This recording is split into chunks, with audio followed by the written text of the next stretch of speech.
ნაგელაშვილი 2007-დან 12 წლამდე ვიყავი კი რექტორი ამ უნივერსიტეტის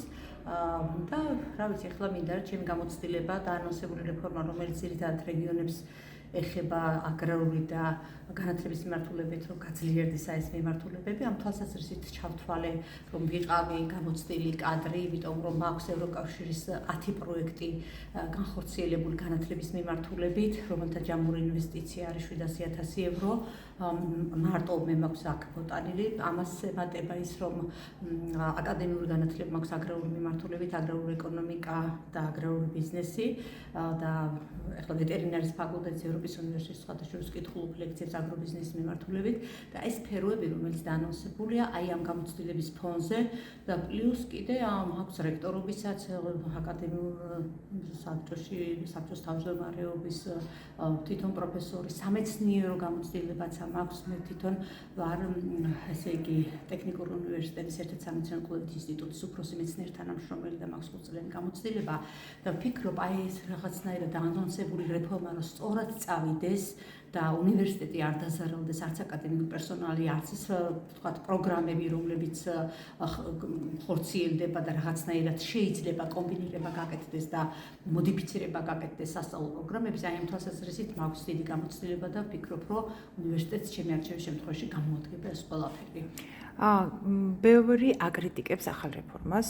სამწუხაროდ რამდენიმე ფაკულტეტი ჩვენთან უქმდება სამცხე-ჯავახეთის სახელმწიფო უნივერსიტეტში. როგორ შეაფასებთ ამ ფაქტს? მე ესე იგი 10 წელს მქონდა ერთ-ერთი დაანონსებული, რომ არის რეფორმა, რომელიცაც 7 პუნქტია ჩამოთვლილი ამ კონცეფციის, ხო?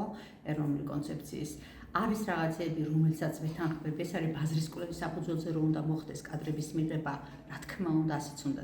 ხდებოდეს და სამინისტრომ დაიწყო უკვე ამ თვალსაზრისით მუშაობა. უნდა იყოს, ვთქვათ, აი ჭარბი კონცენტრაცია ჩვენ არ გვეხება, უფრო დედაქალაქებს ეხებათ და პირიქით, ჩვენთან აქ უნდა იყოს სტუდენტთა ის რაოდენობა, რომელიც რეგიონში დარჩება და სტაბილური იქნება. თვითონ უნივერსიტეტის სოციალური ფუნქცია რომ უნდა გაძლიერდეს და უნივერსიტეტი წამყვანი ინსტიტუცია უნდა იყოს იმისათვის, რომ რეგიონის მოთხოვნილებები დააკმაყოფილოს სხვადასხვა მიმართულებით, სოციალური განათლების მიმართულებით, სოციალური, კულტურული, დემოგრაფიული, გეოგრაფიული, პოლიტიკური, რა ვიცი, ყველა ჭრილში შეიძლება და რაც შეეხება იქ ფაკულტეტების შემცირებას, ის პრიორიტეტები, რომელიც არის ნამდვილად ვეთანხმები, რომ აგრარული და ის რაზეც არის მოთხოვნილება, ანუ რითი ხდება, ვიცით, საერთოდ ადრე სასაქონლო პროდუქციის რაოდენობით იზომებოდა ეკონომიკაში ესეთი პრიორიტეტები, აი დომინანტი რომელი დარგებია, სოფლის მეურნეობა დომინანტი, ამიტომ აქ გვჭირდება ვეტერინარები და მე დავასახელე დაახლოებით მთლიანად საქართველოს მეცხოველეობის მსხვილი რქოსანის ეკონომიკის 12% შეადგენს და ასევე წილი, საერთო პროდუქციის წილი წარმოადგენს დაახლოებით 12%-ს სასოფლო-სამეურნეო კერძოდ მეცხოველეობის პროდუქტების რეგიონში და ამიტომ აქ ვეტერინარები აუცილებელია და შესაბამისი ბაზა, რომელიც დაიწყოს, მისასალმებელია.